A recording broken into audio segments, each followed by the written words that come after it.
Hey y'all, welcome to my video.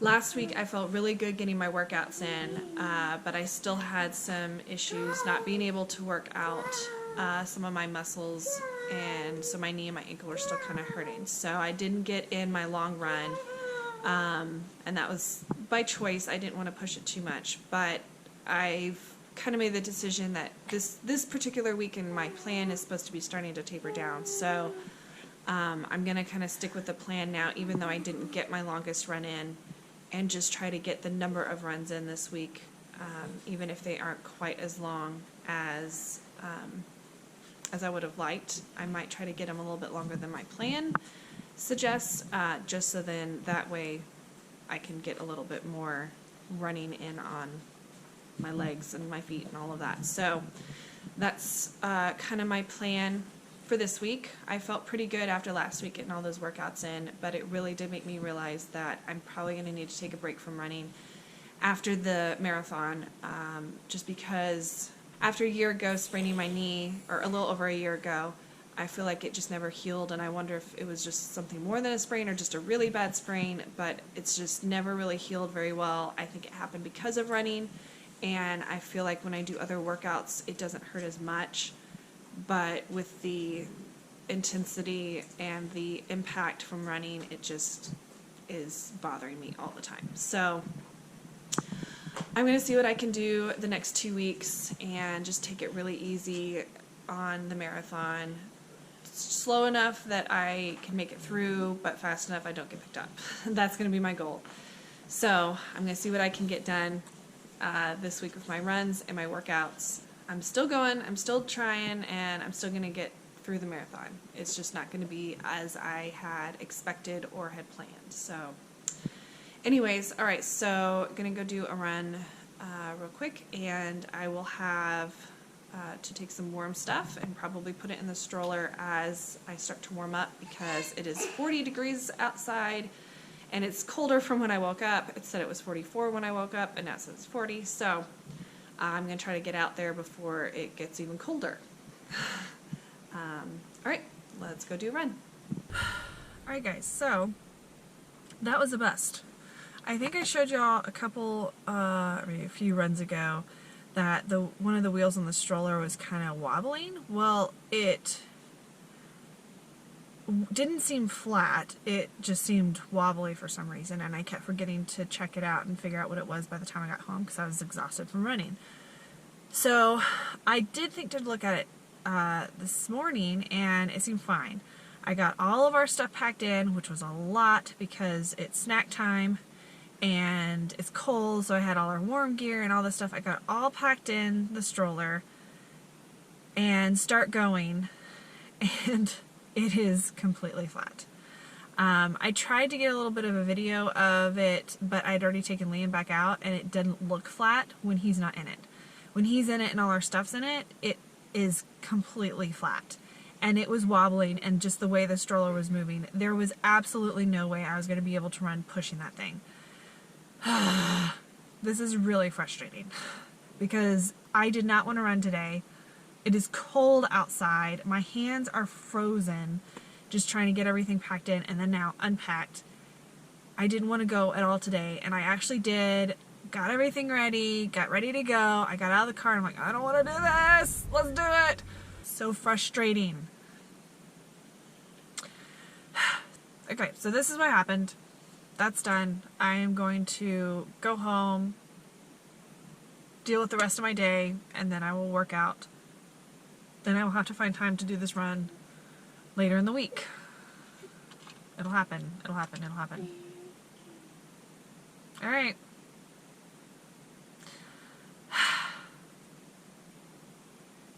Get over with us today. Hey y'all.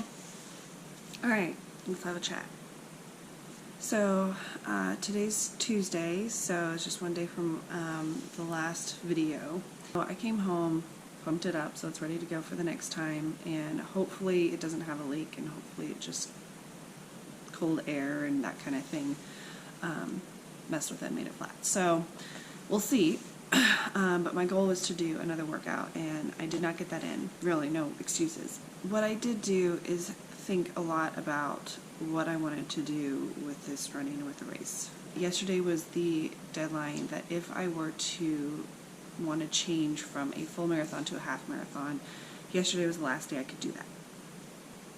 I thought maybe I need to really think this through, because I had, and you've heard me say it before, I'm running a marathon. I'm going to cross that finish line, I'm doing a marathon.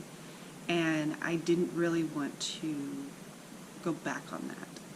I have lots of reasons for wanting to do it, and in the past month, since I've been having more and more physical issues with my knee and ankle and hips and just about any joint, I've been going back and forth trying to figure out maybe I should do that. Maybe I should reduce down and just have my last race be another half marathon instead of the full marathon.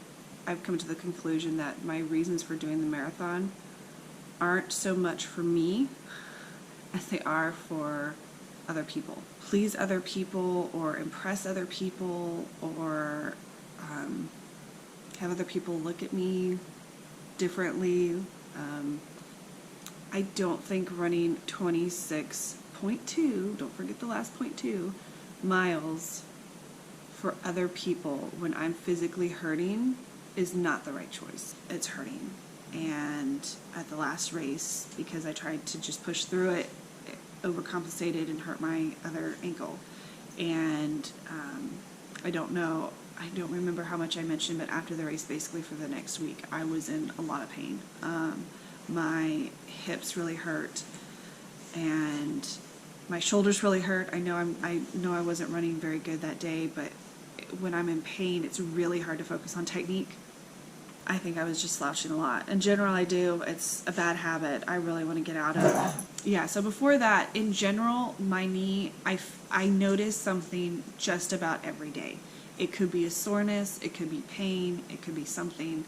I don't think it healed properly the first time. I didn't have physical therapy and all of that, but it was excruciating pain.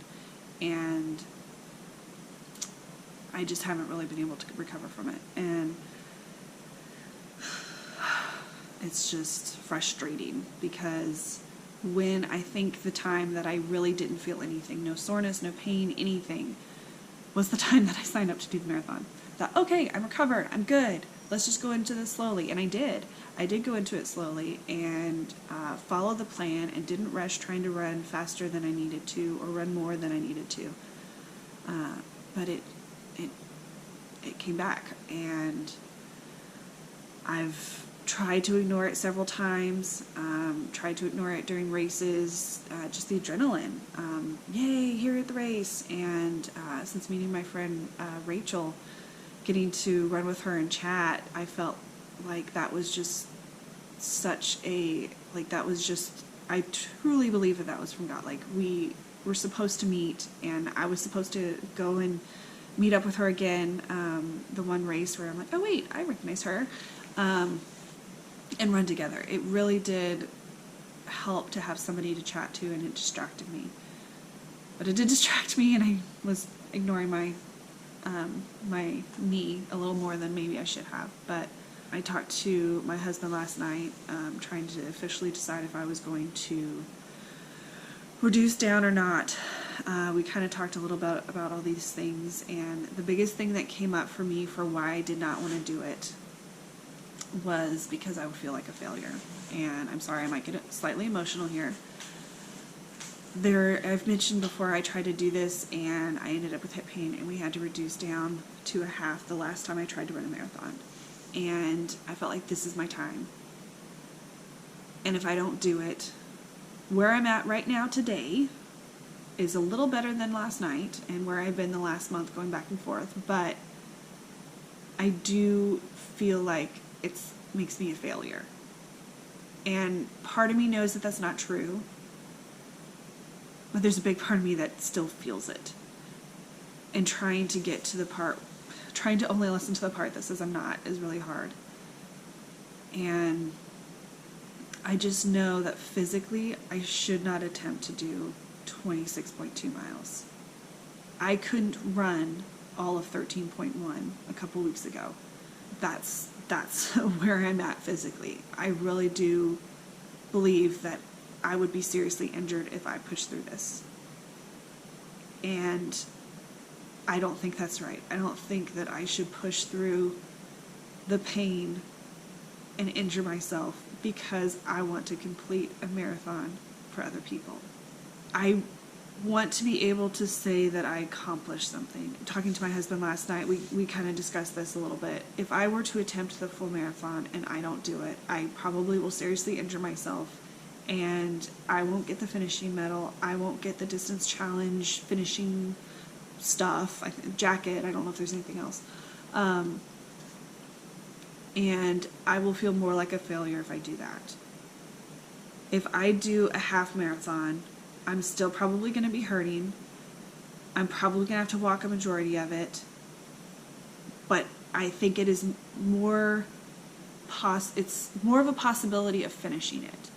I think I can push through another mile there rather than another 6 miles or whatever it may end up being with the full marathon. And I don't think it'll seriously, I don't think I will be seriously injured if I do that. If I change all of the things I need to change through everybody, distance challenge and then the Austin Marathon, then I will actually get a finishing medal for the half marathon, and I will get a finishing jacket. So, after much discussion, after much thought, I've been praying the last month trying to figure out what I need to do. I've decided that I'm going to reduce down and only run a half marathon on February 18th.